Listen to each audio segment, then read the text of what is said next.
New year is almost here, but before you dive into next year's financial goals, there may be investing strategies you can take advantage of for the end of this year. Senior Wealth Advisor Brad White joins us on the floor to share money moves to make before the ball drops. Brad White joining us again. Thanks, Brad. Always happy to be here. All right, so, I don't want to say mistakes, but what are maybe the big missed opportunities for investors at the end of the year? Common mistakes you see on that front? That's a great way to phrase that. One of the first things that comes to mind this time of year is something called tax loss harvesting. So this only applies to your non-retirement accounts. It does not work in IRAs, Roth IRAs, 401ks, but for your investment portfolios and non-retirement accounts, here's essentially what it means. You might have a diversified portfolio, right? Lots of different stocks or mutual funds in one portfolio. And maybe the overall account is up this year, I don't know, as an example, 10%. Just because the overall account is up for the year doesn't mean every single position inside is up. In fact, usually there's going to be some things that counteract when something goes up. So you might have some things that are down. What you want to do is sell those before the year is over so that you actually recognize the loss, which will help you for tax reasons. And it'll do it in one of a couple ways. Maybe you've already had something you sold for a gain earlier this year, which is great that you had a gain, but that means you pay the capital gains tax. So if you can do this tax loss harvesting and find losses, maybe you can offset some or all of those gains, which is great, right? You avoid the capital gains tax. Even if you didn't have any of those gains that I just mentioned, an even probably better part of the tax code is you can write up to $3,000 off every year for excess capital losses on your federal return against your ordinary income. So tax loss harvesting is something that we really want to take advantage of. This is the perfect time of year to do it. It could save you some taxes, but a couple tips on this. You don't want to violate something called wash sale rules, because you might be thinking, well, I like the stock or I like the fund. I want to do what you said, Brad, and sell it and get the tax benefit, but I still want to own this. What you can't do is sell it and then immediately buy it back. Got it. You have to wait at least 31 days or they basically just won't count the loss at all.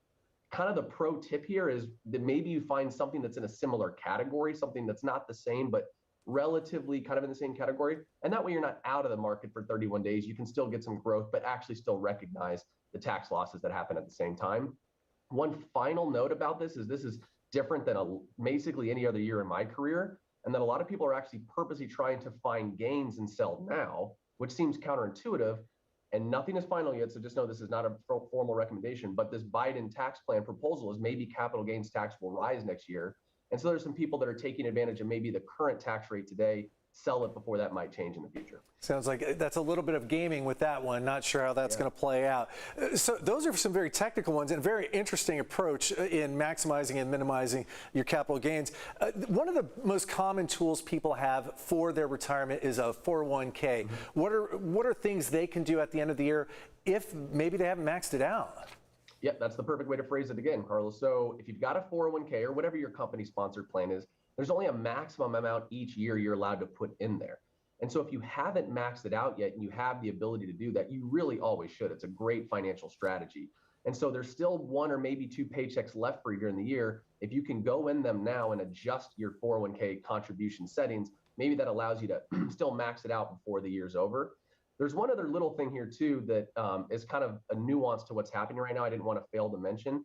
I-bonds, Treasury I-bonds, because inflation's been so rampant the last couple months, they're paying over 7% right now, and it's basically guaranteed. And the kind of the bummer, if you will, is that you can only buy 10,000 per year. So right now it might make sense to buy that in December, maybe again in January, depending on your goals and your situation, right? Again, not formal for everyone, but a little something kind of additional right now that comes to mind before this end of year is over. And Brad, one thing, we have less than a minute left, but I think this is important.